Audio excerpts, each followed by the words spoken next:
நம்முடைய விசிகாவிலிருந்து திரு பாவல் அவர்களும் இணைந்திருக்கிறார். திரு பாவலன், திருமாவளவன் அவர்களுக்கே அவர் மேல நடவடிக்கை எடுக்க ஒரு தயக்கம் இருந்தது. அவர் தலைவர் அப்படின்றப்போ அவரே நீக்கி இருந்திருக்கலாம். ஏன் சஸ்பெண்ட் செய்யணும், ஆதவாக விலகணும் அப்படின்னு திருமா இந்த முடிவெடுத்தாரோ? இதுவரைக்கும் எங்க கட்சியில யாரையுமே எடுத்தெடுப்புலயே கட்சியை விட்டு அடிமட்ட உறுப்பினர் பதவியிலிருந்து விலக்கியதில்லை. எப்போதுமே ஒரு ஜனநாயக நடைமுறையை கட்சிக்குள் கடைபிடிப்பவர் தான் தலைவர் எழுச்சி தமிழர் அவர்கள்.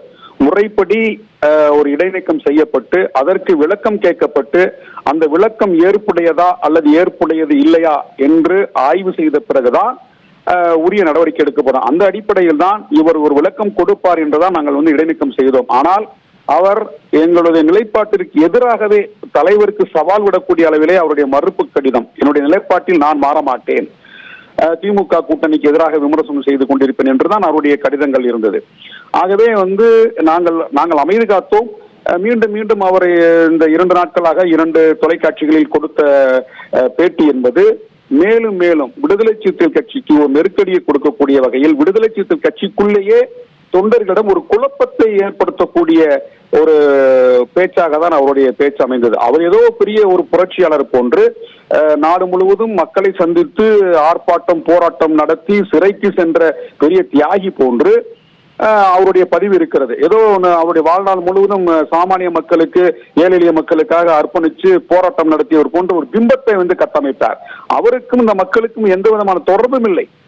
அவர் களத்திற்கு சென்றதில்லை, மக்களை சந்தித்ததில்லை, போராடியதில்லை. ஆனால் மாறாக அவருடைய பேச்சு எப்படி இருந்தது, எங்கள் தலைவர் தொண்டர்களிடமிருந்து அந்நியப்பட்டு இருப்பது போன்ற தோற்றத்தை அவருடைய பதிவுகளில் தொடர்ந்து திருமாவளவன் அவர் இதற்கு முன்னாடி எல்லாம் இப்படி சொல்லல.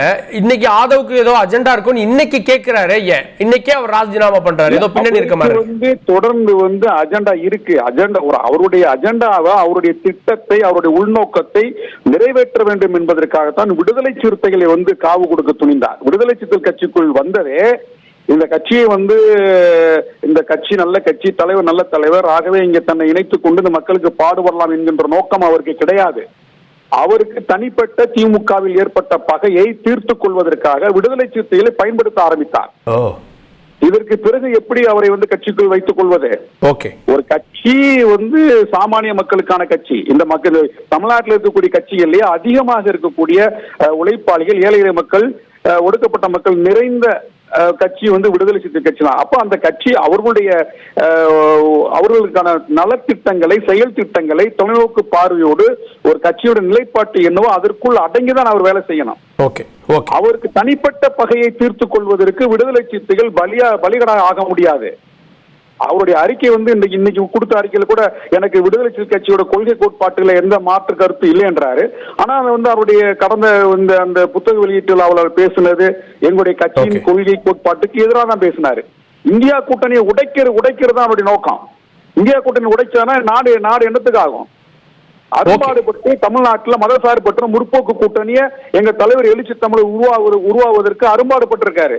இந்தியா முழுமைக்கும் இந்தியா கூட்டணி உருவாவதில் என் தலைவருடைய பங்கு, மகத்தான பங்கு இருக்கு, எழுச்சி தமிழுடைய பங்கு. அதெல்லாம் சீர்குலைக்கின்ற வகையில கட்சிக்குள்ள 6 மாசத்திலேயே செயல்படும் போது நாங்க எப்படி பொறுத்துட்டு இருக்க முடியும்? தனிப்பட்ட பகையை தீர்த்துக் கொள்வதற்காக வந்தாரா அப்படின்ற சந்தேகத்தை எங்க போனாரு, எந்த மக்களை சந்திச்சாரு, எங்க அரும்பாடுபட்டாரு, எங்க போராடினாரு, எந்த சிறைக்கு போனாரு அப்படின்ற கேள்வியை எழுப்பியிருக்கீங்க. நடவடிக்கை காட்டுகிறாரு, பெரிய அறிவுஜீவி மாதிரி இன்னைக்கு காட்டிட்டு இருக்காரு. இது அவருடைய நடவடிக்கை என்பது விடுதலை சிறுத்தைகளுக்கு ஏற்புடையதல்ல. தனிப்பட்ட பகையை தீர்த்துக் கொள்வதற்காக வந்தாரா, இந்தியா கூட்டணியை உடைக்க வந்தாரா அப்படின்ற பல சந்தேகத்தை விசிகாவிலிருந்து ஆதவ் மேல வீசியிருக்கீங்க. அவருடைய விலகல் அடுத்த முடிவு என்னன்றதை பார்க்க. செய்திகளை உடனுக்குடன் தெரிந்து கொள்ள உடனே சப்ஸ்கிரைப் பண்ணுங்க.